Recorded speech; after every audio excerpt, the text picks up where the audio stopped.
Welcome back to Game & Watch Gallery, everyone! I am MoeChicken, and we are going to be going on to Octopus today. Actually, hang on, before we do that, I want to point this out.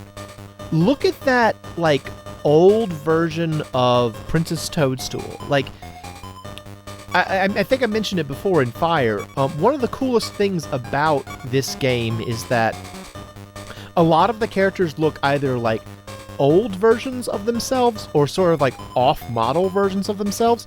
And you used to see Princess Toadstool drawn like this, where her hair would like sweep forward. You don't see it very much anymore. I just wanted to point that out because I think it's neat. All right, so we'll start with easy, with the classic. So the goal of Octopus, we got this silly, bloopy Adventures of Tom Sawyer looking octopus over here, and he's guarding that treasure down there at the right. And my goal is to get the treasure, and I get a point for every piece of treasure I pick up. And when I get back to the boat, I think they always give you 3. I think you always get 3, and you're just trying to stay alive. Really, that's your only goal here. And what's interesting about this game in particular is that it's almost kind of like a gamble, you know, like a how much can I get kind of thing. Like, how much can I get without getting in trouble? You might have noticed by now that the tentacles don't always go out in the same locations. The outermost 2 tentacles have multiple places that they can go to. And so you're kind of gambling on finding the open spots without okay, that was close. Without the tentacles getting you. And it's very nerve-wracking, but it's also like super fun. And I love that octopus. He's just so silly looking. His sleepy eyes. He's so funny. And we all of the little divers are wearing those old-fashioned diving helmets with like the big, like what do they call that, a bell? I think it's like a bell helmet, where it's got like the cross in the front that's got glass on it. It's the same type of helmet that you saw on the guys from the divers in Wind Waker. Like, you know how sometimes you'd be sailing around in Wind Waker and you'd find like those divers and they'd be like, "Hey, bub, good to see you," and then they'd like tell you about a treasure or something. Those guys. That I like to believe that those are the guys that I'm playing as. This is what they were doing in Wind Waker. So fun thing about Octopus, this is actually one of the ones I own. Although unfortunately, my copy of it, like probably the only okay. Probably the only reason I was able to find a copy of it was because the one I have has a busted screen. I think what wound up happening is that like all of these, all the Game & Watches have like those liquid crystal displays, that, you know, the old digital watches or the Tiger Electronics games had. That sort of old like oh no, oh, the horror. That same sort of like screen that like a calculator would have, you know, like an old calculator where if you kind of like, if you push on it, it kind of like deforms a little bit. And I think what must have happened is either this version of Octopus that I got either had like something sitting on it for a long period of time. It was exposed to sunlight, but either way, it's pretty much unplayable, which is kind of a bummer. Because this is a fun game. Now we'll see it once I get to it, but I actually think that this is an example of kind of like Fire, where the I think the modern version adds a really solid twist that makes it kind of more fun than the original. So like the original's still good. This is still a pretty solid Octopus game, or a pretty solid like Game & Watch game. But okay. Whoa. Okay. Give me more treasure. Give me more treasure. But yeah, we'll see it in the modern version. There's like a really cool additional feature in the modern version.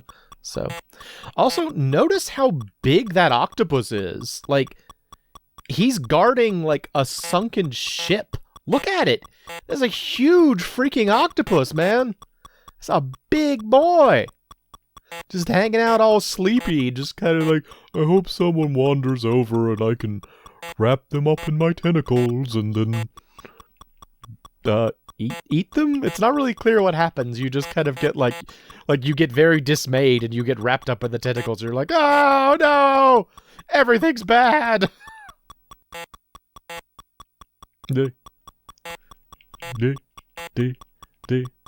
I think I mentioned this before already as well. One of the coolest things about Game & Watches is how much character the characters have. Like, because, you know, all of the, each individual, like, each movement you're seeing here is basically what amounts to, like, a tick on a digital watch. So, like, when you first get a Game & Watch, before you've, like, put a battery into it, or before you've really, like, started it up.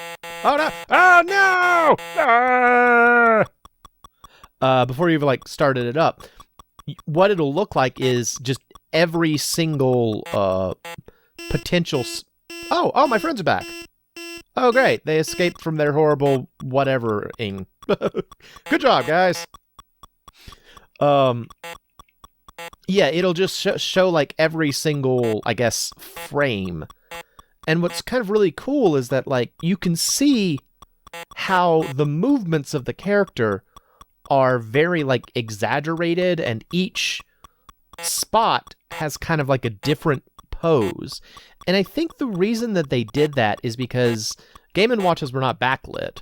And so they wanted to make sure that you would very easily be able to tell, like, where you are at any time, just by, like, the pose of the character. But in doing so, they made this, like, I guess, character, Mr. Game & Watch. That's not officially his name in Game & Watches, but that's what he's called in Smash Brothers, so I figured y'all probably know what I'm talking about. Who is, like, really, like, expressive and, like, super fun. Like, I really like the Game & Watch character. So it's just kind of funny how that was, like, they create... okay. They created this, like, really fun entity out of, like, necessity, so to speak. So, I don't know. I'm just trying to get as much treasure as I can without this octopus doing horrible things to me. You know how it is. Everybody's been there. Everybody's been on a diving expedition where they try to get treasure from a sunken ship that's guarded by a gigantic octopus, and you wear the little diving bell helmet, and your friend... Oh no! Oh, that was all on me! I pushed the button one too many times! You and your friends are hanging out in a boat, and then some little Hylian kid shows up, and he's all like, it is his King of Red Lions boat, and you're like, hey, bub, what you doing? And then your friends are like, nod, nod, and then you tell them about, like, some sort of, I don't know, submarine or a ghost ship, and then your friends are like, okay. If it's not clear, I love those guys. They're, like, some of my favorite Wind Waker characters. They're some of my favorite characters in Wind Waker, which is a game with a lot of phenomenal characters. It's also a game I've never played before, if you believe that. I did not play a 3D Zelda game. So the first 3D Zelda game I played was Ocarina of Time. And then I did not play another one until Breath of the Wild. So there was a huge gap for me in terms of, like, the 3D Zeldas. But I've just seen so many content creators play Wind Waker that I feel like I'm pretty familiar with it, even though I've never played it before. But yeah, man, there's so many fun characters in that game. So many fun, weird characters. Like, what would you say is the Zelda game where Nintendo decided we're gonna go really hard on making everyone, like, super quirky? Would you say it started with, like, Majora's Mask, I guess? Because, like, Majora's Mask, they didn't really have, like, the appearances weren't really quirky yet. Because, I mean, Majora's Mask is basically a ROM hack of Ocarina of Time, so they just use the existing assets. But, I mean, the movements and the character of Majora's Mask are certainly a lot more exaggerated. Like, that's actually one of the things that is, I think is pretty clever on behalf of the people that made Majora's Mask, because, I mean, they must have known, it's like, okay, well, we're going to be going into this using a lot of familiar assets, which means we want to give the impression that it's like a new game. It's its own thing, and so we've got to use these familiar assets in different ways. And so what they did was they just really upped the exaggerations of the movements. And I mean, like, a simple example is the fact that, like, when Link does like like 3 hops in a row, he does like a little unnecessary back, like, is it like a front, like a spinning front flip or something? I know he does some sort of pointless acrobatic maneuver. And I think they did that just because they're like, all right, well, you know, let's make him a little different. We'll make him do this acrobatic maneuver for no reason. And, yeah. Or like the way that they did, all the Style children that show up in... Alright, I've reached 400, I'm just gonna die. I want to move on to the modern one. Oh no! Oh no! Oh no! He's like, Frank! What happened, Frank? No! Alright, what do we get for it? Yeah, gallery! Okay, yeah, I know. We get... Helmet. Oh! That's a really good one, too. Released February 22nd, 1981. Get into the house without being hit. That's a really good one, too. And I think that one shows up in one of the other Game & Watch galleries. So that's a fun game. Alright, let's see. So now we'll go on to the modern version. So, the big change with the modern version is that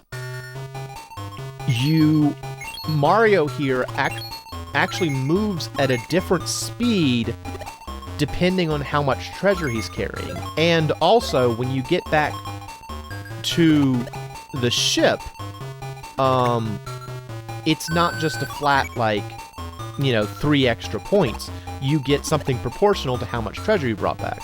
So you can, like, choose to just, like, go really quick, and just get, like, a couple, and then go back, and Peach is just sort of like, that was nice.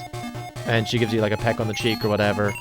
Or you can get, like, a bunch of treasure. Like, so much treasure. Like, the full GDP of, you know, the Mushroom Kingdom. And you're like, oh, I'm gonna make it back. I'm not gonna make it back. Oh, fudge. Oh, no! Oh, no! I shouldn't have gotten the GDP of the Mushroom Kingdom. It was foolish. It also ruined my joke. I was gonna try and make it all the way back and, like, make a big deal about how I was gonna get, like, so much money, and then I was gonna say that you just get a peck on the cheek. So basically the same thing, because that's all Mario ever gets from Peach. Maybe a cake. Maybe she'll give him a cake. Peach is she's a very private person. She does not show emotion very much.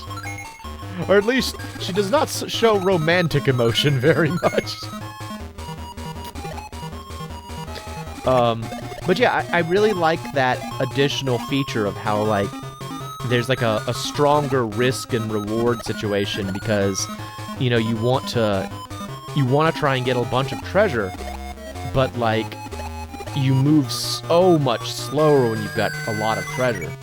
So look at that. So much money. So much peck on the cheek. And so it really ups that gambling feeling. It's like, oh, I gotta gamble. I want to get more. I want to get more treasure. Gotta get all that love from Peach. Give me that cake. Also, the octopus in this version is hideous. Like, I don't know why. Like, they have this adorable bloopy octopus in, like, the original version. And then, for the remake, they're like, let's make it sort of photorealistic. And it's just awful. Look at how awful it looks. It's so freaky looking. It's got like staring dead eyes and like that snoot in the front, and oh, it's just awful. And it like pulsates sometimes. I actually don't know if the pulsating is indicative of anything. Like, if it pulsates a certain number of times, that indicates to you that it's going to extend to this location or something. I really don't know. I don't know if the pulsating means anything, but it does pulsate, so that's fun. Yeah, so we're just gonna try and get as much money as possible for Peach, our maybe girlfriend. It's really never been clear. And she's just gonna sit on the boat, really. She's just gonna hang out on her yacht, and Mario's gonna be like, I'm going to go down and get some treasure for you, Princess Peach. You could just stay up here, enjoy your Mai Tais. I'm going to get you money, and yeah, it'll be a good time for you, I guess. I suppose it'll be a good time for you. Not really for me, but for you. Oh, there's Lakitu. Wait, what? Hey, Lakitu. What you doing, man? Oh. So that's a thing about the modern ones in a lot of situations, is that in order to get, like, your sort of life back, you have to, like, pick up some object. Like, you may recall in, like, Fire, it was, I had to pick up, like Princess Toadstool would come out and she'd, like, blow a kiss, and you had to, like, grab the heart out of the air, and that's how you got your health back. Whereas in the classic ones, when you reach a certain point, you just get your lives back. I want more. I want more. More. No! No! Ooh! Go, Mario, go! You can do it! You can do it! Go, Mario, go! Yeah! Big payoff, baby! Yes! Yes! Get the money! Gotta get the money! Get the money! Give me that! Give me that! Give me that! Give me that! Yes! Yes! Also, why is Mario wearing, like, scuba gear? He's never needed that before. Normally he could just breathe underwater. I guess he's also never really fought a giant octopus before, so maybe the gear is to protect him from the giant octopus? I don't really know. Get it. Get it. Oh. Give me that. Give me that. Give me that. Give me that. Give me that. Give me that. Uh-oh. Oh, no. Oh, no, he spit up ink at me. I don't know what that does, but I doubt it's good. Uh-oh. Uh-oh. Oh. Go, Mario, go. Go, Mario, go. Yeah. Big payoff. Did you see that? There was like a heart over her, which I guess means that she's like, yay, Mario. And that's it.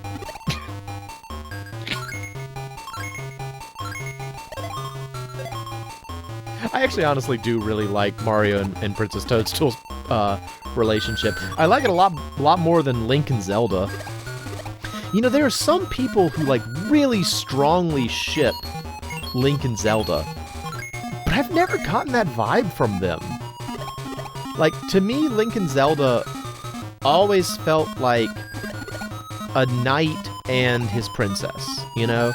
It never gave me, like, they're in a romance situation.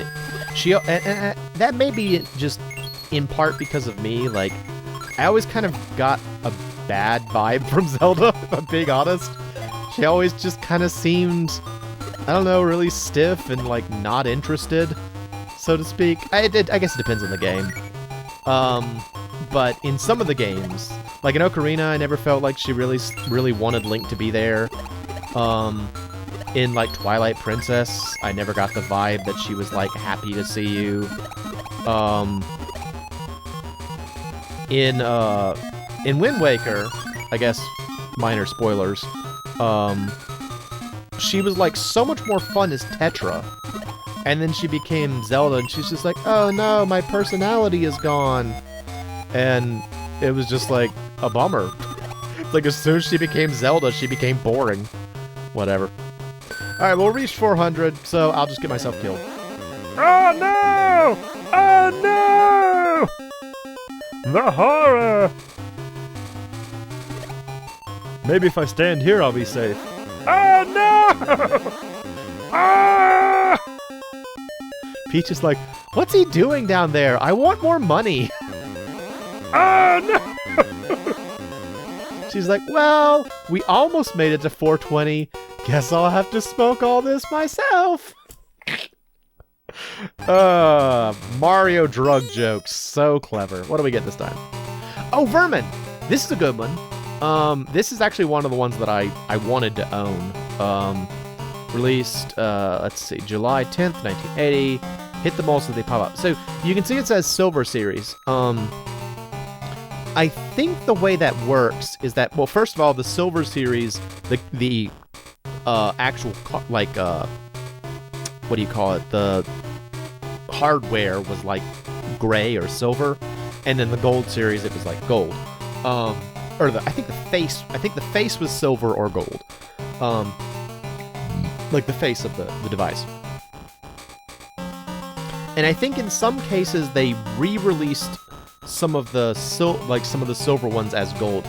I want to say that there's both a silver version of Fire and a gold version of Fire. But this one's pretty cool. The idea here is that like you have a certain width, you know? And so you have to, like, position the hammers, like, you sort of have to position yourself, like, one away from what you want to hit. It's pretty cool. That's a good one. Anyway, alright, well, we only got one game left, so in the next episode, we will go on to Oil Panic, so I hope you'll come back and join me for that.